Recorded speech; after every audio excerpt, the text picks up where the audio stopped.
from Toronto Sick Children, Professor Chi Chun Yu. I will briefly introduce Dr. Yu. Professor Yu is Professor of Medical Imaging and Pediatrics at University of Toronto and the Hospital for Sick Children, Canada. Professor Yu is a pediatric cardiac radiologist. His main clinical and research activity revolves around MRI and CT application in children with congenital heart disease and fetal echo.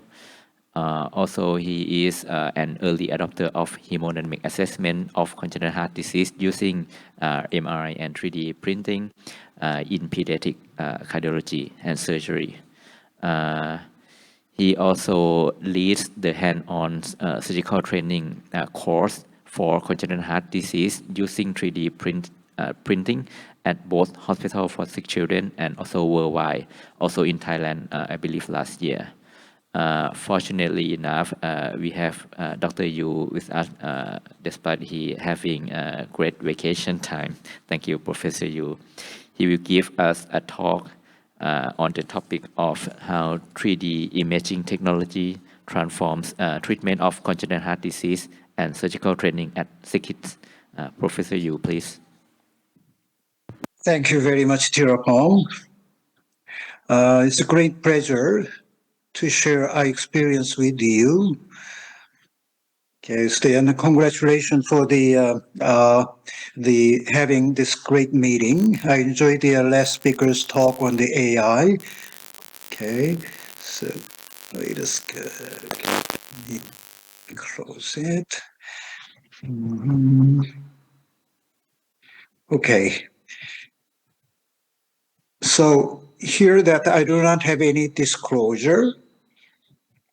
So I will talk about the 3D imaging overview and how we apply in clinical management of the patient and teaching and training, and then introduce our ongoing projects to give you some idea about the future. So most importantly, we need to have a good imaging. And then we do so-called segmentation of the imaging. What it means is that the information included in the images, you want to have something useful for the surgical decision or anything. So it is called a garbage in and garbage out, and then just to collect the data.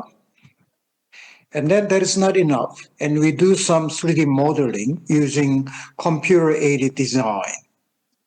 And then we do 3D printing or use for virtual reality, augmented reality, or mixed reality, or just a screen display.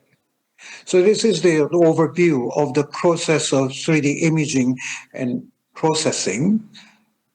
And then the most important thing you need to realize is that to have the successful 3D imaging and modeling, you need to have a good images first. So that should be the first thing I want to really emphasize. Okay. Useful 3D images for 3D modeling include CT, MRI, ultrasound, even that here in the catheter angio, you generate so-called rotational angiography. And then honestly, you can even use that radioisotope scanning. But the proper 3D modeling for your surgical guidance, you need a high spatial resolution. You want to have a motion artifact as little as possible. And you want to have a regional interest standing out, high contrast between the region of interest and adjacent tissues and structures. And then also you need to have a minimal artifact. So this is an example of a CT scan with complete transposition, how we do the segmentation. With the so-called thresholding the technique, we visualize the cavities and blood the vessels, which are enhanced with the contrast agent. And then also we segment the myocardium out. in this process, you will see that endocardial surface is accurately be able to be segmented. But however, outside myocardium is not that easy. Why? You can see that here in the thymus and myocardium, they are not very well separated. So therefore, the outside is not very accurate, but still reasonably the segmentable. After that, surgeons really want to know where the cardiac valves are attached. So in 3D images, you can trace attachment points as shown in this diagram. So this is a tracing. Okay.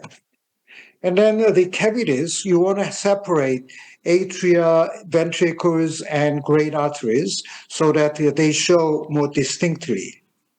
After that, we also trace the coronary artery courses. So in adults, you might be more interested in stenosis or obstruction. But in the congenital heart disease, most important is that courses of the coronary artery branches.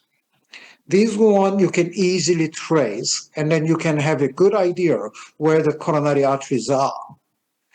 With all this together, you have this 3D picture on your screen. Okay. And then this is a sort of less time intensive, less labor intensive way of doing. In CT and MRI, you can do the angiograms. You just produce that and segment that out. You have your 3D model here below. And then what you do is that you make a shell outside the cavity. Here, what is seen is that just a 1 or 2 millimeter shell is covered outside the cavity, which means that outside is not true. But inside of this shell, which is the endocardial surface or the endovascular surface, is true. Okay. And then we remove a part of the shell, and then you will see inside of the heart. So inside of the heart, what is clear is that your surgeon's endocardial view. Okay. So then we produce that in the 3D printing. So we name that endocardial surface imaging to simulate your surgical views as much as possible. And then the cardiac valve leaflets never be completely visualized in images. Echocardiography, you see it, CT, MRI, you see them, but not completely. So therefore, in the patients who have these structures need to be shown, we point at several points, attachment and the free edges, etc., and then we make a kind of graphically designed force valves to give you some guides. So this is an example of normal heart, mitral valve and aortic valve, pulmonary valve and aortic valves are all graphically designed. And then actually we print out. So if you have a knowledge base and then real anatomy base, and then you just they make it up, and then you have a reasonably close approximation of the real. But however, it's not true. Okay, so what is the application of 3D imaging and modeling? I would say you are the surgeons, any situation that you need imagination for the 3D perception of the given pathology. And then we make things easier. So here is an example. Sinus venosus defect with the anomalous connection of multiple pulmonary veins. So here that on your left is a cast model with everything shown. And then on your, actually pulmonary artery is removed to show the pulmonary veins better. So on your right is posterior view. In this, the cast model, you have a reasonably good understanding. But we do a little bit more. So leave the vessels as they are, and then we make a shell outside of the heart, and then remove the part of that. And this is inside endocardial surface anatomy of the right atrium and left atrium. And you can see that right atrium and left atrium PFO is nicely shown. And then you can clearly see there is the sinus venosus defect. Rims is there pretty nicely shown. And then you can see multiple pulmonary veins. The highest go to the low part of superior vena cava. Second one is at the junction of SVC and right atrium. The third is even behind that, but not in the right atrium. Number 4 also is behind that, but not in the right atrium. So only the number 5 vein is in the left atrium. It's definitely on the left side of PFO. I think you have a very good understanding of surgical anatomy here. Okay. So with that in mind, we can even that here some multi-parameter reconstruction, which is part of 3D modeling, can be also helpful. Okay. With that, what is the benefit? Now in our hospital, sinus venosus defect, including all other types of AST, we start to do the minimally invasive surgical approach. And then your surgical view is minimized. And then if you have that information I showed you before your procedure, that will be much, much easier. And then even more important, when the patient is large enough, now a sort of standard procedure is a catheter-based intervention using a stent. So here is the example of sinus venosus defect. You have the anomalous vein behind it. And in the sagittal section, you can see superior vena cava is coming down. There is the large sinus venosus defect here. Okay. And what if you have the 3D printed models like this, it is the pretty cheap model. You don't have to have a really expensive machine. And then what is here is that stent is passed from the superior vena cava into the right atrium, cover the stent, leaving the anomalous pulmonary veins just communicating with the left atrium through actually the sinus venosus defect. So the concept is that we are not closing the sinus venosus defect, but the superior vena cava is baffled into the right atrium using the cover stent, and then rest of the space is functionally now left atrium, allowing anomalous pulmonary vein coming into the left atrium. Brilliant idea. And then we find that the 3D modeling is very, very helpful in thinking about what to do, even to practice it. Okay, so this is another one. Double outed right ventricle with a remote VSD. Echocardiography is great. You can see that the aorta is remote from this perimembranous VSD with the inlet extension.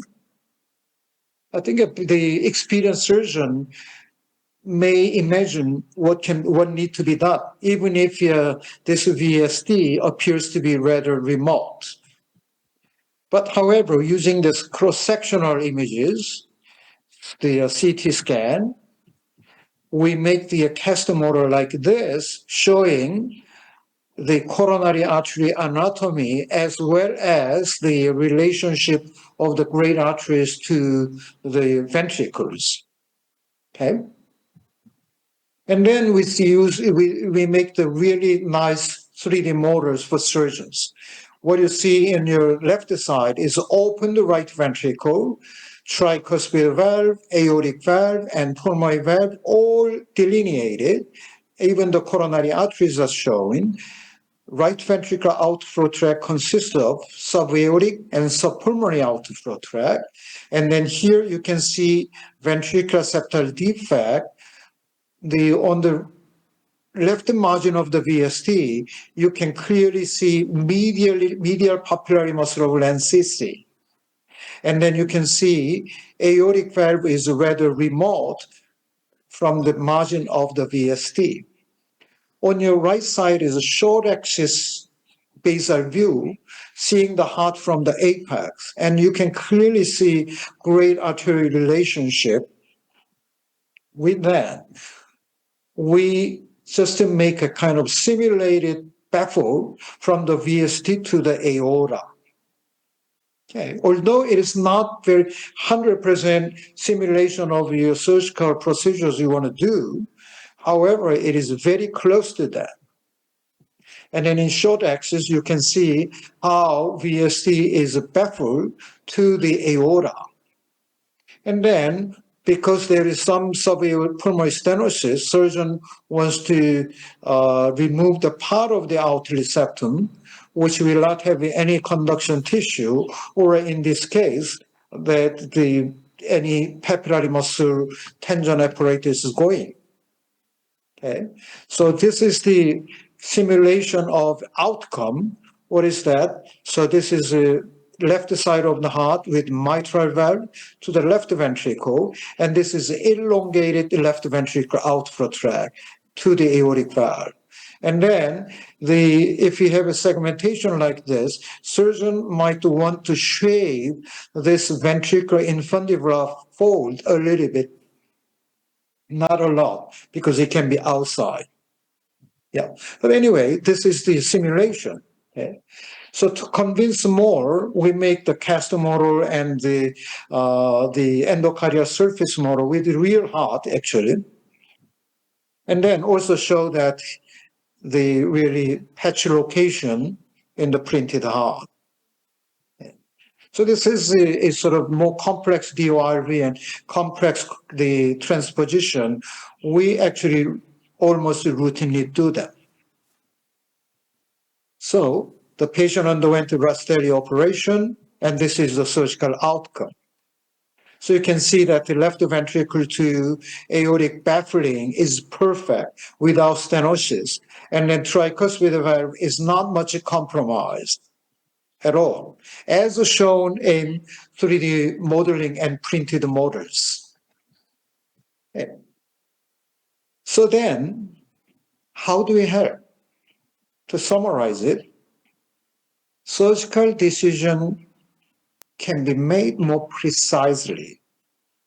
With that model in your hands especially, you can do the surgical planning. And then, if any surgeon is not experienced, and then we can make the models soft material, and then you can practice your procedure on the models. Okay. Many people try to assess the impact of 3D modeling and printing. It's not easy. But recently, we tried to ask what is really helpful. So actually that the same case, on your left side is Dr. David Barron's response. The right side is Dr. Osami Honjo's response. So we ask, showing the echo, what is your confidence level of understanding what he explained to you? And then second column, orange, is that showing the CT or MR and ask them, what is your confidence level? So David Barron, confidence level didn't go up very high, but Osami Honjo had a very steep up. Yeah. And then we show the 3D models on the computer screen and then ask them the confidence level. And of course that that is much higher. And then next level in yellow is that what is the impact of real model? Yeah, so this is one case example, there's a second, this third, this is fourth, and this five, and this, etc. And then this is compiling everything together. As you can see, surgeons' confidence level is not very high if they are shown echoes and just explain. And then just a simple the showing of cross-sectional imaging in our PACS machine, you have a little bit of a higher level of confidence to improve. But once you see 3D models on the screen, confidence level is much, much higher. Yes. And then if you have 3D printed model, and confidence level is even higher. So that is the impact. It's not really, we can prove that your surgical time is less, ICU stay is less, etc., because those are very difficult to really prove. But what is evident here is that two expert surgeons see that their confidence level gradually increases. And it is obvious, we don't have to prove that patients, we're going to have a better treatment. Okay. Moving on to the 3D models and teaching. Think about morphology teaching. We use that to specimens. It's great, no question about it. But however, they do not represent the whole spectrum of abnormalities because the patient needs to die before any treatment. And then this resource is declining. And then this is not really it's a little bit messy because it is when and malodorous and limited availability. So we begin to make the teaching models using the CT and MRI data. For instance, here in the box, you have your 12 cases of double aortic right ventricle. Actually, in your hospital, you have your one set of these models. And then inside, you have test model, septal model, and basal view models. And then that is used for teaching.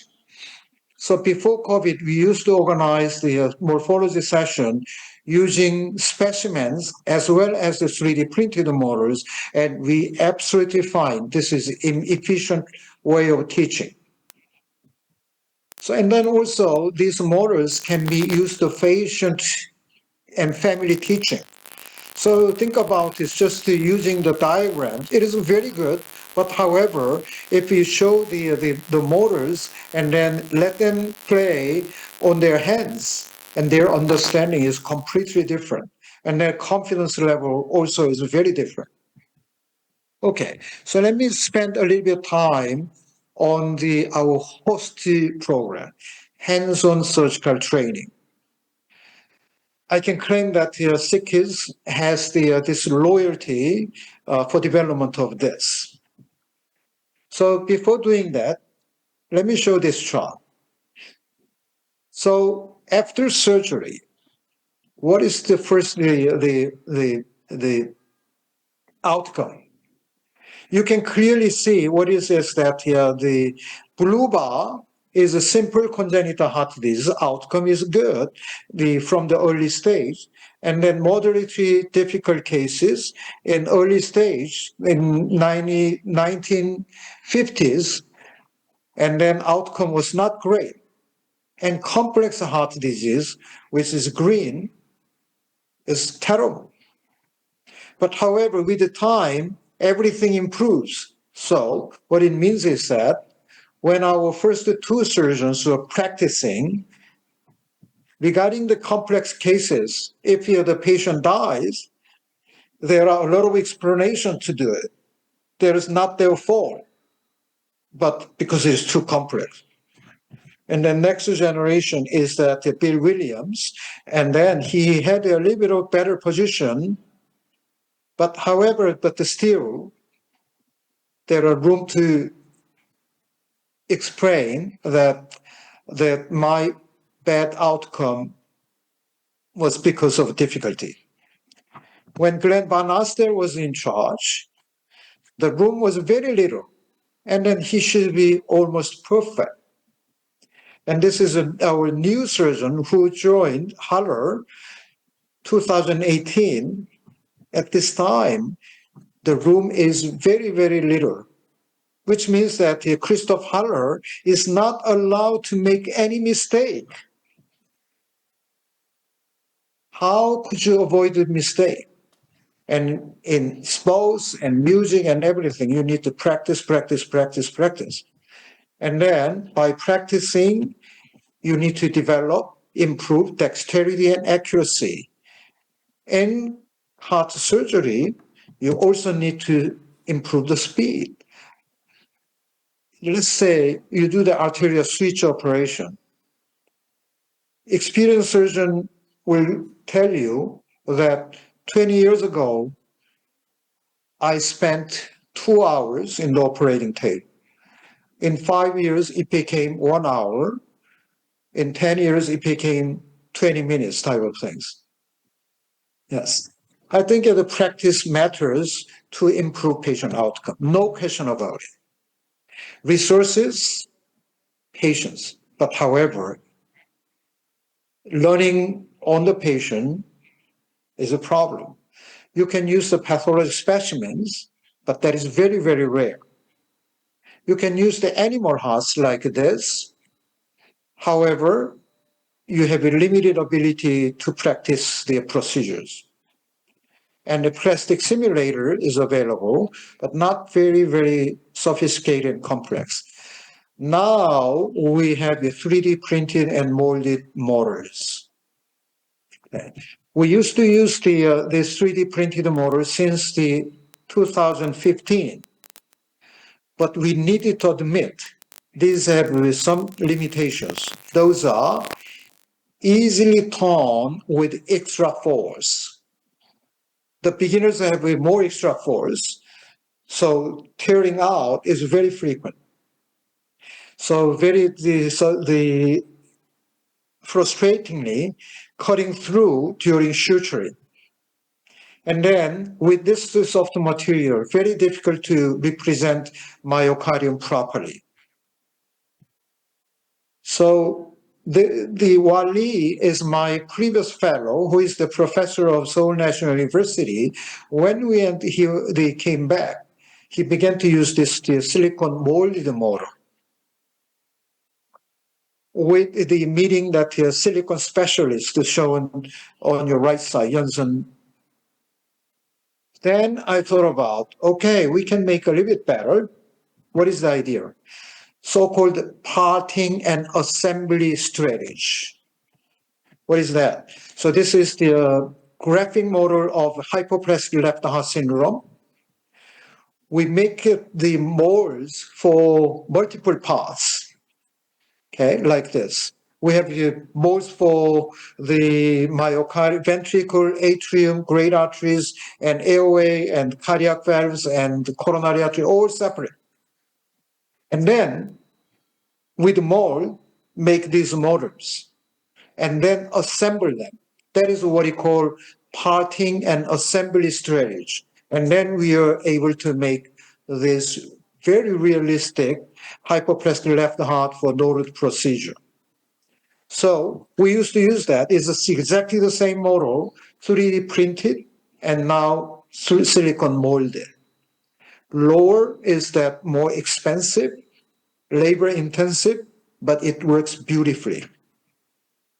With that technology, we have now 25 variations of motors. I think we are able to cover about 80% of the procedures. So, using that, we have done that the annual and monthly hands-on surgical training. What is the outcome? So this is the example of the outcome analysis done by the fellow whose name is Nabil Hussain. He analyzed the results of 32 attendees and then assessed the procedure-specific performance score. We developed a scoring system which is far, far better, efficient than existing methods. And then we looked at the procedural time-based assessment and then other things. Okay.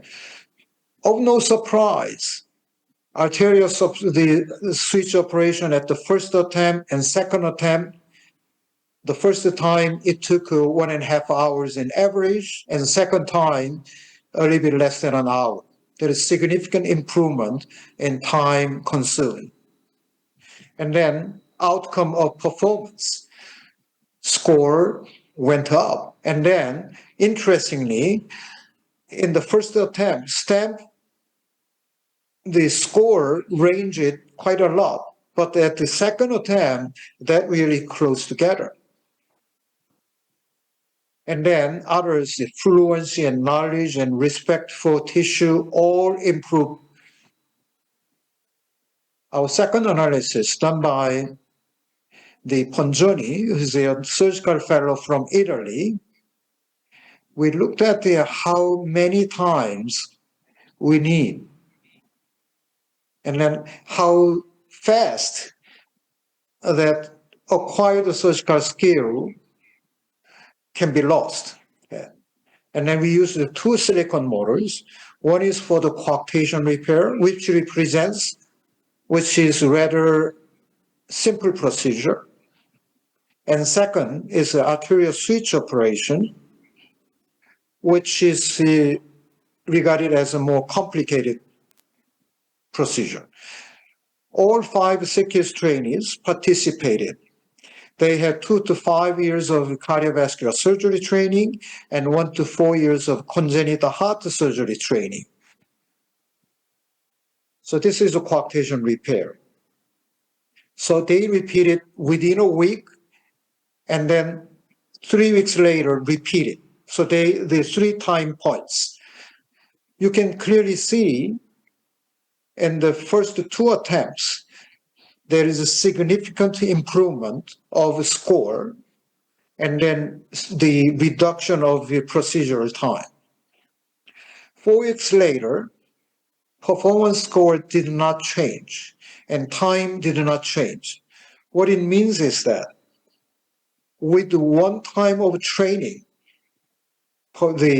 they improve their skills and they reduce the procedural time very quickly, and then their skills retained in 4 weeks. However, if you look at the arterial switch operation, similar result, but however, look at this, the repetition was 1 week, 4 week, 9 week, and more.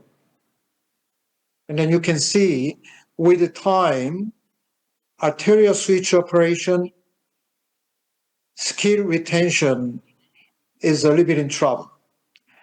With time, their score declines. But interestingly, the speed of procedure is retaining. So with that in mind, we can develop the training program, how many times, how often we need to repeat the training. So with all this, we can train on-site, in person. But if it is not possible, like COVID, and then we can do online training.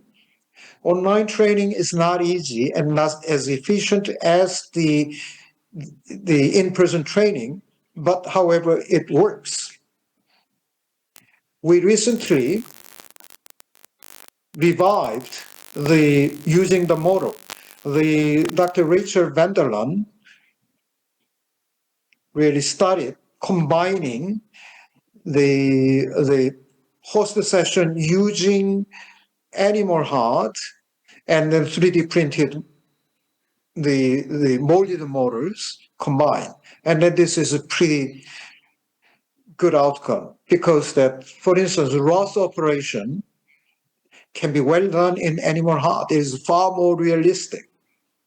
But others that in a sense better in the 3D molded ones.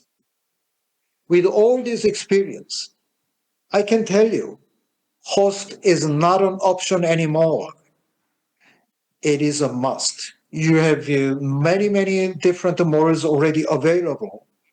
It is time to use for training of any congenital heart surgeons. So our ongoing projects. I want to introduce that to 2 things. One is that our efforts for the personalized surgery. And there is an introduction of virtual reality, augmented reality, and mixed reality. To talk about the latter first, so we had a great fortune to have a pediatric cardiologist recruited from Spain. He just loves that this gadget. He introduces VR, AR, and MR, not in the air, introduced the surgeons. It took time because this does not appear to be realistic. But just 2 weeks ago, we had the tetralogy fellow with pulmonary atresia with the complex major aorta pulmonary collaterals, major MFCAS. David Barron played the game with the virtual reality and mixed reality. He found is much, much easier to understand. And the patient anatomy and relationship with the bronchi and all of this, and he had a better idea what to do. It's just the beginning. Yes. Here's a noted operation. One clinical example, you can see that aortic arch is very big and there is narrowing. Okay, so this is a publication from Japan about 7 years ago. If you look at the aortic arch anatomy, some are really good, but most are not very, very attractive and sound. Actually, we looked at all our cases with nodal operation, and we looked at how they grow. Okay. What the graph shows is that ascending aorta, which is red, and transverse aortic arch, which is green, are all way, way big. Z-score reaches 4 or 6, even at the end of the assessment. Aortic isthmus, however, is a little bit lower than 0 score because a little bit small-ish. I wouldn't say it is small. Yes, what it means is a simple graph is here. So this 1, 2, 3, 4 is nothing to do with the time or it's just a location. At the end of the assessment, annulus is a Z-score of 2.8, sinus 3.2, sinus tubular junction 4, the ascending aorta 4, 3.7, and go the proximal aortic arch 2.8, aortic isthmus below 0. Okay, so what it means is that even at the end of our assessment, which is 18 years of age, reconstructed aortic arch and ascending aorta way, way, way too big. With that in mind, looked at this is the interesting one. This is the homograft used for the nodal aortic arch reconstruction, and then looked at the trimmed part of the arch. So this white area, this is used area, and then looking at the cutting edge. It's no idea that how surgeon we're going to design this, which means that all this reconstruction relies on the operating surgeon's experience, knowledge, and the kind of 3D understanding of that. With that in mind, we are developing this. What if you think about, we use the native the tissue of aortic arch and then graphically design most ideal shape of the aortic arch. And with that mathematical model, subtracting the tissue the patient has, that should be the shape of the patch. So this is an example, a little bit simplified one. But however, so this black line means that this is a stitch line. And this is the side of the pulmonary arterial side. This is the aortic isthmus size. Using this is the reconstruction. You can see that the beautiful outcome of this. So this is comparing the node operation using conventional way of doing. This is using that designed personalized patch. Okay. So this is the huge project we are going on and try to personalize the aortic arch reconstruction. Another personalization is here. I showed you already. But however, my new staff here, the Israel Valverde and our staff and the fellow, they're beginning to do this. Okay, so Shijun you made the design the past, but you didn't produce. So they begin to do this. So this is the graphic design of that. And then from that, this is the patch, the ideal patch. But however, you cannot find this shape. So next step is that flatten this to two-dimensional space. Okay. If you make a curve, it will return to this.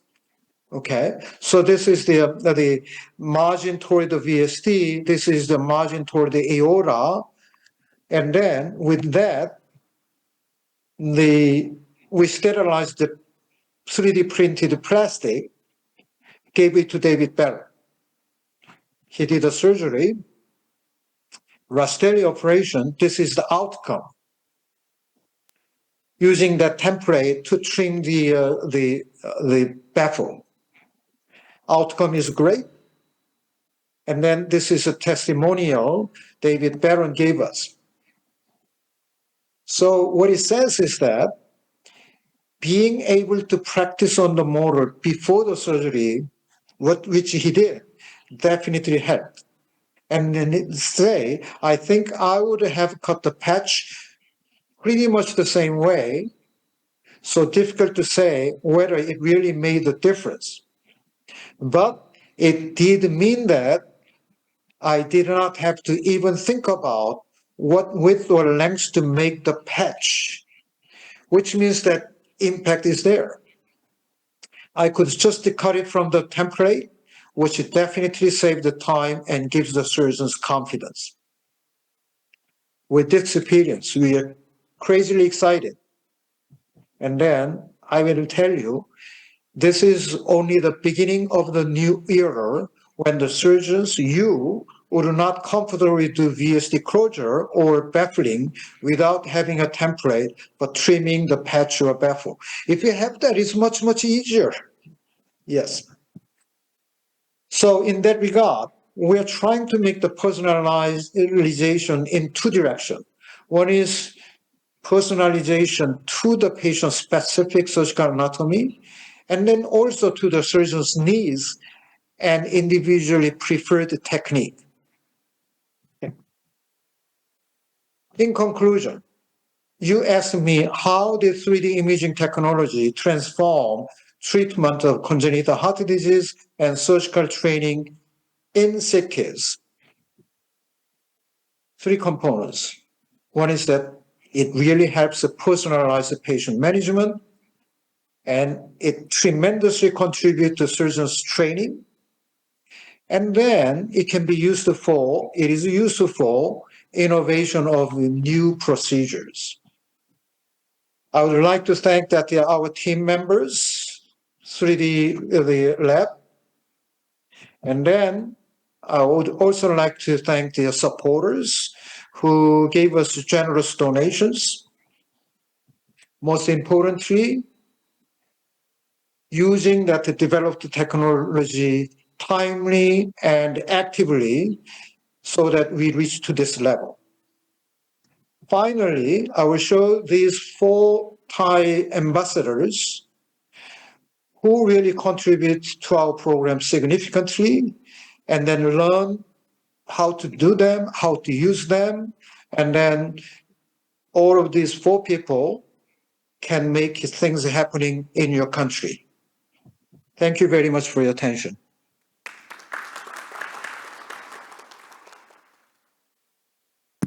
Thank you so much, Dr. Yu. Nice to see you. It's very great talk as always. Any question from the floor? I have one question for you, Dr. Yu. Yes. It seems that the technology can help us as a surgeon to perform the difficult tasks easier. Do you think that this technology will slowly remove like a 3D skill from the surgeon? I don't think so. I think the quality of surgery will even improve because the way how you do, you just go for the perfect objective. By doing that, your skill level will be even enhanced.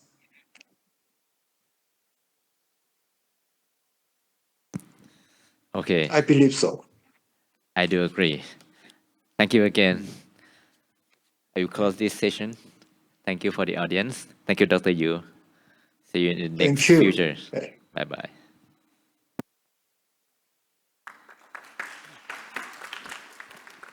ครับก็ขอบคุณอาจารย์จิรวัตรแล้วก็อาจารย์ธีรพงศ์มากนะครับสำหรับโมเดเลเตอร์ในครั้งนี้นะครับแล้วก็ขอบคุณความรู้จากโปรเฟสเซอร์ธาดาแล้วก็โปรเฟสเซอร์ยูด้วยนะครับเซสชันถัดไปนะครับเราจะมีเบรก15 นาทีนะครับเราเตรียมของว่างไว้ให้สำหรับผู้เข้าร่วมประชุมทางด้านหน้าห้องนะครับสามารถรับของเบรกได้นะครับเราจะกลับเข้ามาที่ห้องประชุมกันอีกทีเวลา 10:40 นะครับแล้วมีเวลาพักประมาณ15 นาทีนะครับผมเรียนเชิญครับ